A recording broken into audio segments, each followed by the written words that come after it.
I love that immediate sigh of I'm getting ready. You know, they teach you how to do that when you're performing. Build your energy up, build your energy up, get excited, be real, and that's what we're going to do today. We're going to be excited and electrifying. Welcome to another segment. I've got Danny laughing already because that's what he usually does. He's electrifying. So I have to be more so, you know, just to compete, because, you know, competition is part of leadership, and you are watching another segment of the Leadership Summit, Seeking the Path. I believe we're all seeking the path. No matter where we are on it, we're seeking more, because when you stop seeking more, you start to atrophy. And that's how brains work. The more you do and learn, the bigger they grow. The less you do, the smaller they grow. And you don't want that. You want a big brain like that one, not a little brain like that one. Okay, so I'm Lynette Louise, the Brain Broad. Welcome. Today, it's really important. I actually had finished the summit and then realized I am a leader in education. I'm a leader in special brains that need to be optimized. I'm a leader in those areas. How dare I not have Danny Brassell on and ask him questions about how he brings so much fun and excitement into education, and I'll tell you why. We are blessed to live at a time when we have a virtual reality spreading the word about what is necessary to get brains to remember things. And that's joy, excitement, fun. Way back when, everybody got to be boring, but now we get to catch them on our iPhones and say, look at this boring teacher. So we have a whole new mindset, and you can see it. There's people, but bumping my camera here. You can see it online. There's a new rap out right now where the guy takes the school to trial. It's awesome. And there's Khan Academy, and there's all these different, there's a teacher who's like becoming very famous just for being good to his students. So I think we have to talk to Danny Brassell. Welcome to the show. Thank you so much, Lynette. I appreciate it. Okay, so who are you and why are you? Who am I? My name is Danny Brassell. My last name's really easy to remember how to spell. It's spelled like Brassell. I always tell people, no, I never took any grief over that as a child. And my mission is to bring joy back into education. A lot of people don't know that we lose over half of our teachers in their first 6 years on the job, and we lose over half of our educational administrators in their first 3 years on the job. So I have a policy in life. I take my job seriously, but I don't take myself seriously, because I ain't all that, and neither are you. And I always tell people, if you think you're all that, try teaching kindergarten for a week. After a couple of days, I'll be like, LaShonda, question. She's like, Miss Brassell, when are you going to trim your nose hairs? I'm like, this afternoon. Thanks for bringing that to my attention, LaShonda. I ain't all that. So I take my job seriously. I don't take myself seriously. And that's one of the reasons I love you, Lynette. You're real positive energy. We need a lot more of that, especially in today's day and age where we're just bombarded by a lot of negativity and a lot of grumbling. And you know what's interesting is that I actually quit school in grade 9, and I quit school at that time. Of course, I've gone back and everything, but when I quit school and didn't finish high school, I wrote this poem. Let's see if I can remember it. Learning leads to knowledge. Knowledge is the key to a world of understanding and calm simplicity. And here I am, hating school, hating learning, and I'm writing this poem. And I remember it kind of drove me for a long time, because I knew that there was something, but I wasn't getting it. And so it sounds like you had a similar drive. You know that it has to be done, and it's not being done. Well, Mark Twain said, don't let school get in the way of your education. And you already illustrated it when you dropped out in 9th grade. Look at that. I always tell people, a lot of people say knowledge is power. I'm like, that's incorrect. Only applied knowledge is power. The way I used to end class every day with my students, I said, education is valuable, but it's execution that's priceless. Right. And I do believe if you look at YouTube and you look at all the things that are out there now, you can basically learn almost anything. I've fixed my car at least 4 times from YouTube. So we have a desire to learn, right? Absolutely. Absolutely.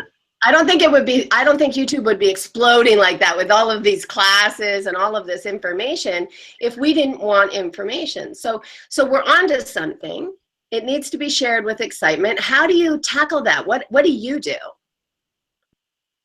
Well, so my specialty is working. It's ironic. I'm the son of a librarian, and I grew up hating reading. I always hated the library. They always had horrible furniture. They smelled funny. There was always an elderly woman telling me to be quiet. And there's always a freak that thinks he's a vampire hanging out at the public library. I hated the library growing up. And it's ironic. Now that's my specialty, is really getting a lot of struggling and reluctant readers excited about reading. And really one of the first suggestions I give when I'm working with parents and teachers is you build on the interest of the child. You know, and this is where I really think the 21st century education model has to go. Why haven't, I'll give you an example in that I was teaching 5th grade once, and my principal at the time, Hannibal Lecter, came in to do his daily evaluation of what I was doing wrong.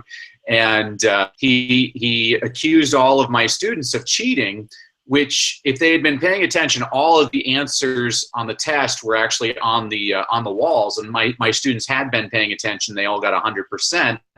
And so Dr. Lecter wrote me up for the students for cheating, and I informed him, actually, we live in a post-information society now. It's more important for students to learn how to access information, simply memorize it.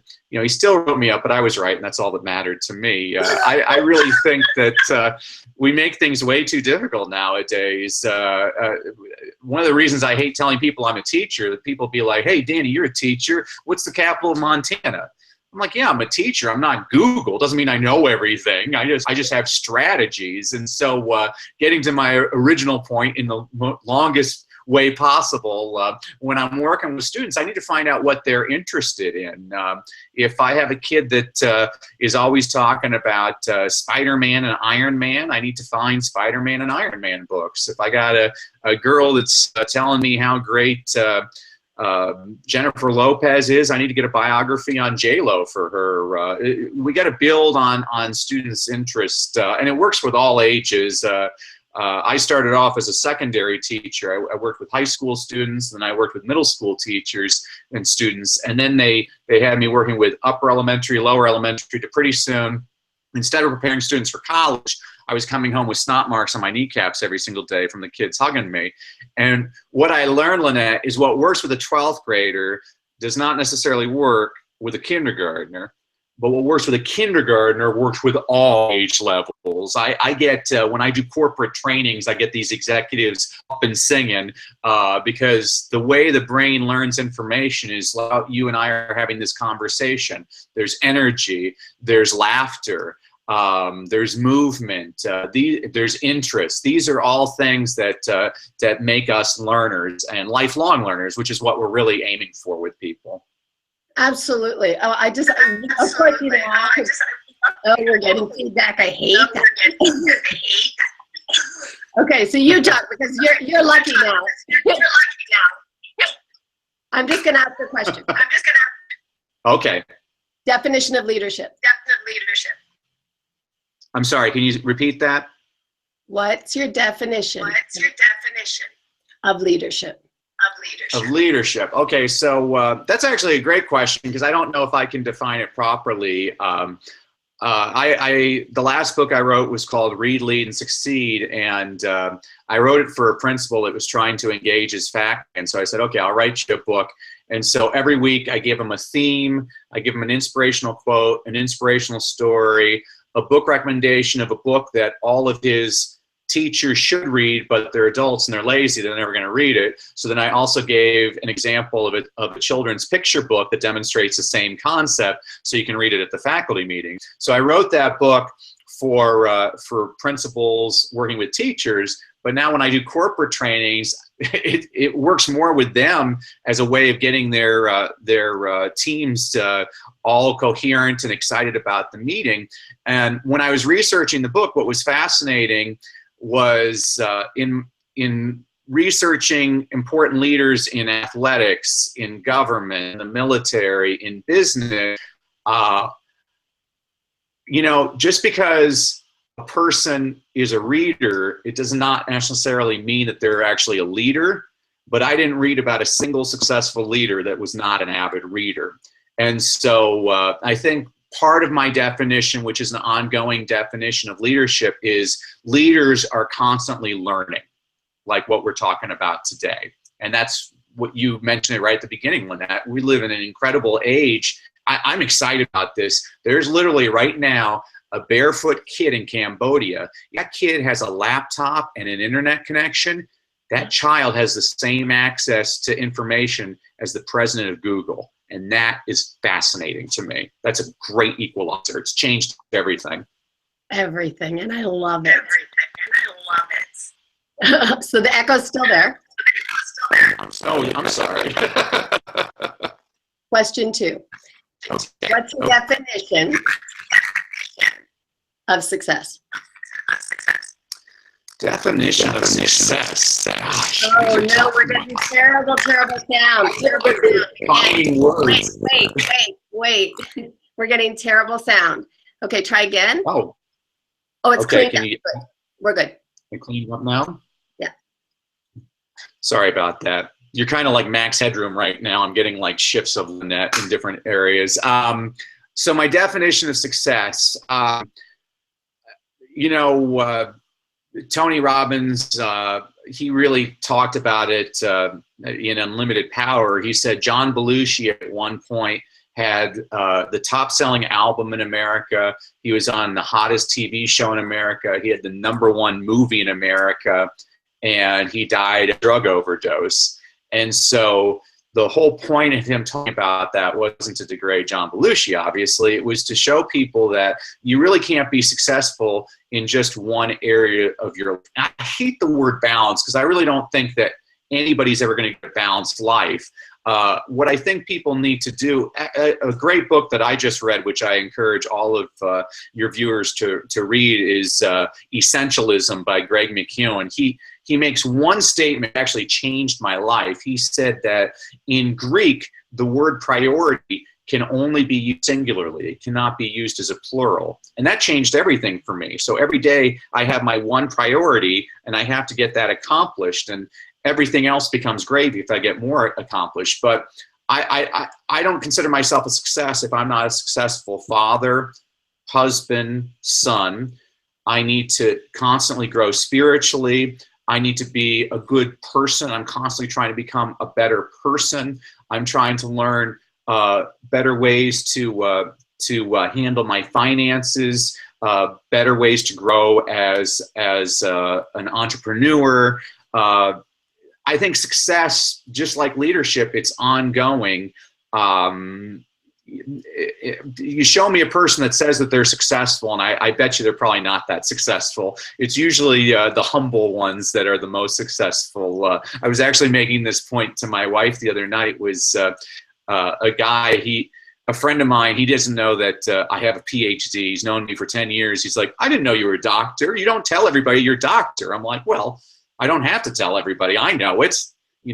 President Obama, I'm sure when I've never met President Obama, but I'm sure when he introduces himself to people, he doesn't say, hello, I'm President Obama. He doesn't have to.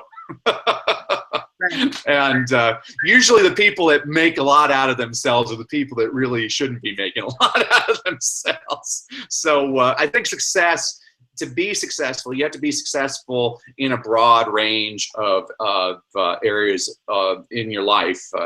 You just see it again in researching leaders. There's people that were really great leaders in whatever endeavor, whether it was in sports or in the military or government or whatever. But then there was other areas of their lives where they were colossal failures. So, I'll give you a few examples. Ulysses S. Grant, President Grant, successful general, successful president, but he died almost completely broke. The only reason he had any money was Mark Twain had published his book, which became an instant bestseller. And probably his biggest failing was he trusted people too much, and his entire cabinet, pretty much when he was president, were a bunch of swine that were taking advantage of him. So he was successful in one area of his life, but financially he wasn't very successful. There's plenty of people that you can see that are very successful financially, but they die. Howard Hughes, when he died, was one of the wealthiest people on the planet. I love how Zig Ziglar tells the story.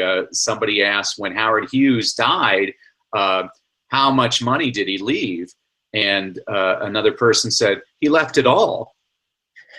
I love that point. You know, whether you die with $1 billion or you die with $1, you can't take it with you. So he was very successful financially, but you know, he became a germaphobe and closed himself off from the world. So he wasn't successful in that area. So to me, success is it's a lot of different areas, not any single area. That's a very I know you're already regretting asking me questions, Lynette, because I always answer in very long ways. No, I'm loving it, especially because of the sound. Okay, last question. The path to success. Well, the path is everything. I don't consider myself successful yet, and it was funny because I was just giving a motivational speech, and in the middle of the motivational speech to 1,000 people, I said, you know, I always tell people it's the journey. It's the journey that it's not the destination. It's the journey. Well, darn it. I wish I had reached the destination at this point so I could tell people how great the journey was. I'm sick of telling people how great the journey is, and I'm still on the journey. Joseph Campbell wrote about it in The Hero with 1,000 Faces, that the journey is everything. My pastor on Sunday said something which I loved. He said he hoped 20 years from now, everything he was preaching this past Sunday, he would disagree with, because he was a totally different person 20 years from now. And I totally agreed with that. I always tell my students that the windshield is much bigger than the rear view mirror. You know, I played high school football with guys that still talk about when we played high school football together. I mean, that's the most depressing thing in the world. I know people that are motivational speakers that when they're introduced, they're like, yeah, this person was Miss America in 1983. I'm like, wow, that was 40 years ago. You're still basing your entire identity on something you were 40 years ago. It's kind of sad to me.